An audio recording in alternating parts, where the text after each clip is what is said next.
మేడ్చల్ జిల్లా గట్కేసర్ మండల పరిధిలోని కొర్రెమలలో మంత్రి సీతక్క పర్యటించారు. తెలంగాణ యూత్ కాంగ్రెస్ ఆధ్వర్యంలో నిర్వహించిన Priyadarshini rise to lead youth conference కార్యక్రమంలో పాల్గొన్నారు. తెలంగాణ రాష్ట్ర వ్యాప్తంగా పెద్ద ఎత్తున యువకులు, మహిళలకు రాజకీయాలలో ఎలా ఎదగాలి, నాయకత్వ లక్షణాలను ఎలా పెంపొందించుకోవాలన్న అంశాలపై శిక్షణ కార్యక్రమం నిర్వహించడం జరిగిందని మంత్రి తెలిపారు. काफी डिटेल में बात की और बताया किस तरह से हमें आगे बढ़ना चाहिए।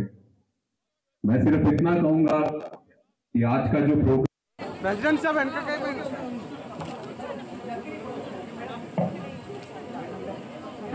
పరిపాలించి ప్రపంచ పటంలో భారతదేశం యొక్క గౌరవాన్ని, అదే విధంగా ఆత్మ గౌరవాన్ని, మరి ప్రతిష్టను పెంపొందించే విధంగా పరిపాలించింది.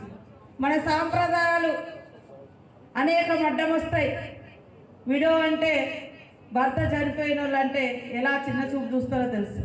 కానీ భారత రాజ్యాంగం, ఈరోజు అంబేద్కర్ గారు రచించినటువంటి భారత రాజ్యాంగం, ఆనాడు మనము మొట్టమొదట మరి రాజ్యాంగాన్ని ఆమోదించుకున్నటువంటి ప్రభుత్వం నెహ్రూ గారి ప్రభుత్వం.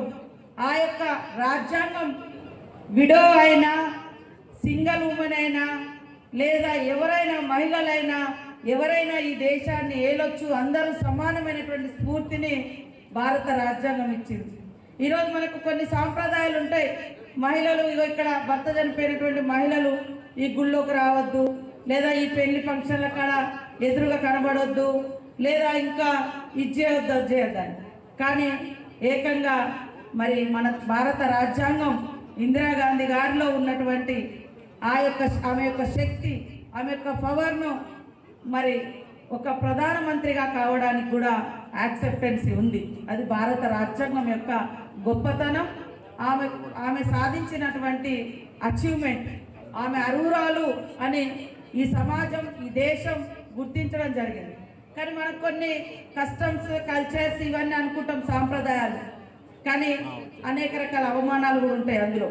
మహిళలు చిన్న చూపు చూడడం, విడో అయితే అసలు ఎక్కడికి బయటికి రానియకపోవడం, కనీసం ఫంక్షన్లలో కనపడొద్దు, పెళ్లి కాడికి పోతే అక్షింతలు వేయాలన్నా వద్దా అని కూడా ఆలోచిస్తూ ఉంటాం ఒక్కొక్కసారి.